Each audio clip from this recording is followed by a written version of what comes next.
Assalamualaikum warahmatullahi wabarakatuh. Pertama-tama marilah kita panjatkan puja dan puji syukur kehadirat Allah Subhanahu wa taala yang mana telah memberikan kita kesehatan baik jasmani maupun rohani.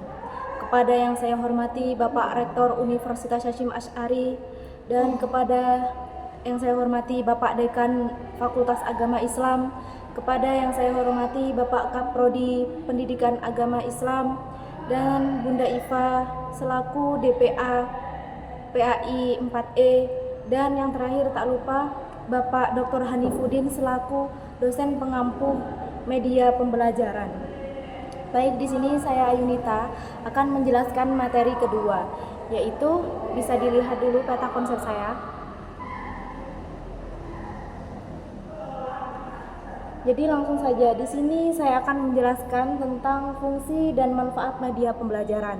Di materi pertama di yang sebelumnya yaitu tentang konsep media pembelajaran. Jadi di sini langsung saja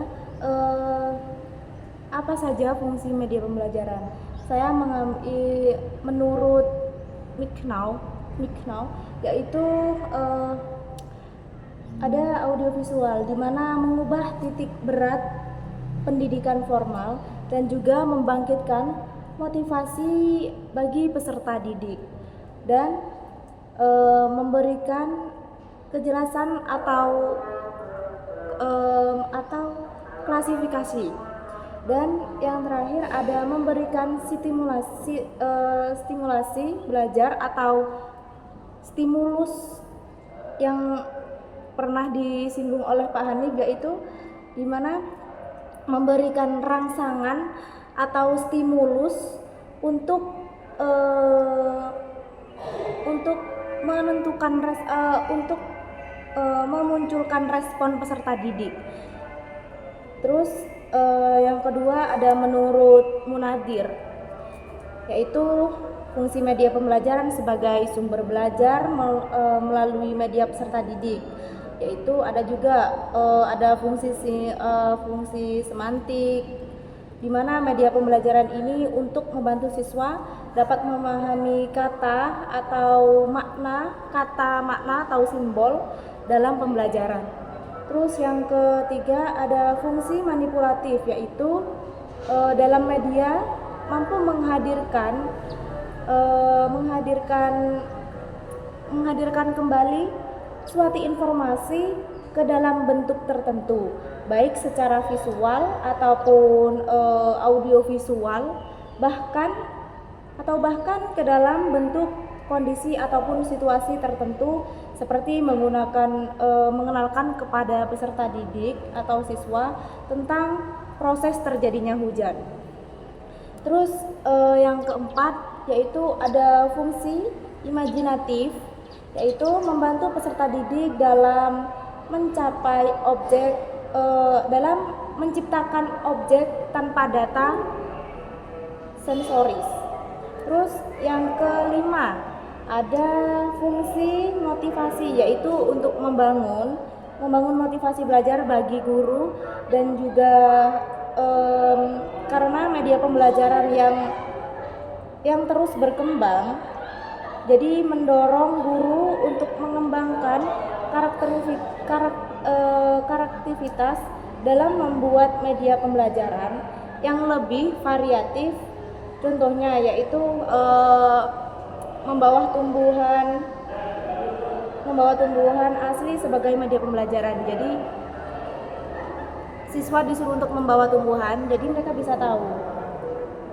Terus selanjutnya yaitu ada manfaat media pembelajaran. Ada beberapa yang saya ambil dari buku pengembangan media pembelajaran.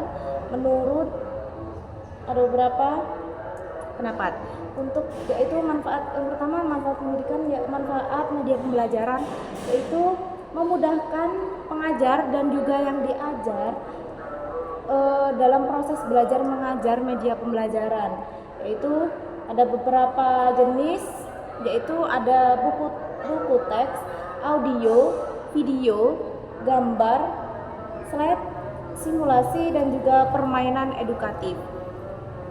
Terus di sini menurut Subjana dan juga Rifai, Jadi pembelajaran media itu lebih menarik sehingga motivasi belajar meningkat. Jadi ketika guru itu banyak mengasih media pembelajaran, jadi siswa itu nggak akan bosen-bosen untuk mendengarkan dan juga mengikuti pelajaran tersebut. Terus yang kedua adalah memudahkan siswa untuk memahami dan juga menguasai materi. Jadi dengan adanya beberapa fungsi media pembelajaran ini, jadi siswa itu dapat gampang dan lebih mudah untuk menguasai dan juga memahami materi tersebut. Terus ada yang ketiga itu metode mengajar lebih bervariasi. Jadi mengajarnya nggak hanya itu saja, tidak monoton, ada variasinya. Terus yang terakhir yaitu siswa akan lebih banyak terlibat dalam pembelajaran. Jadi siswa akan ikut aktif dan nggak hanya mendengarkan saja, tapi mereka juga ikut aktif, ikut ambil, ikut berpendapat dalam pembelajaran dan juga mendengarkan. Baik, hanya ini saja yang bisa saya sampaikan di materi kedua. Sekian, kurang lebihnya mohon maaf. Wassalamualaikum warahmatullahi wabarakatuh.